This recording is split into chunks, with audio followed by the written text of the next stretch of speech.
Hello viewers, তো আজকে একটা ভিডিও দেখাবো। খুবই ইম্পর্ট্যান্ট একটা কেস, যেটা এখনকার সমাজে সাধারণত বেশিরভাগ মেয়েদেরই দেখা যায়। ম্যারিড হোক আনম্যারিড হোক, বেশিরভাগ ক্ষেত্রেই দেখা যাচ্ছে ইররেগুলার মেনস্ট্রুয়েশন। মাসিক সাধারণত প্রতি মাসে মাসে হয় না, কখনো কখনো হচ্ছে যে 2 মাস 3 মাস পর হচ্ছে, কখনো আবার এক মাসেই দুবার হয়ে যাচ্ছে। এই রেগুলারিটি মেনটেন হচ্ছে না। তো এটা সাধারণত এখনকার যে কমন একটা কজ, সেটা হচ্ছে পিসিওডি। পিসিওডি ক্ষেত্রে সাধারণত এই সমস্যাটা দেখা যায়। তো আমাদের যে পেশেন্ট আছে, এনারও পিসিওডির সমস্যায় ধরা পড়েছে ইউএসজি করে। তো এনার দীর্ঘদিন ধরে পিরিয়ড ইরেগুলার হচ্ছিল, পিরিয়ড বন্ধ হয়ে যাচ্ছিল। মোটামুটি 2 মাস 3 মাস 4 মাস পর পর একবার করে পিরিয়ড হচ্ছিল।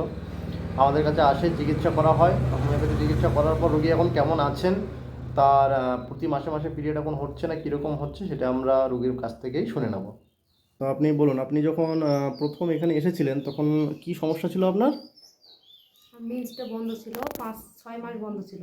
পিরিয়ডটা মোটামুটি হ্যাঁ, 5-6 মাস ধরে বন্ধ বন্ধ ছিল। ছিল। তার আগে কি প্রতি মাসে মাসেই হতো, না ওরকম মাসে বন্ধ বন্ধ মাসে হয়েই হতো না, হতো? মাসে 2 বার হতো এরকম। কোনো মাসে 2 বার হতো, হ্যাঁ, আবার কখনো অনেক দিন কখনো বন্ধ অনেকদিন হয়ে বন্ধ থাকতো, ছিল। আবার আবার 2-3 বার বন্ধ থাকতো, আবার হ্যাঁ, হতো। ওইভাবে ইররেগুলারভাবে উল্টোপাল্টাভাবে পিরিয়ডটা হচ্ছিল হ্যাঁ, বলছিলেন।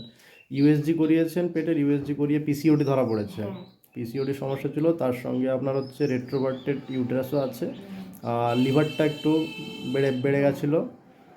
তার সঙ্গে এমনি হাত পায়ের জ্বালা জ্বালা ছিল। আর শরীরের বিভিন্ন জায়গায় সমস্যা, এগুলো হ্যাঁ, হচ্ছিল।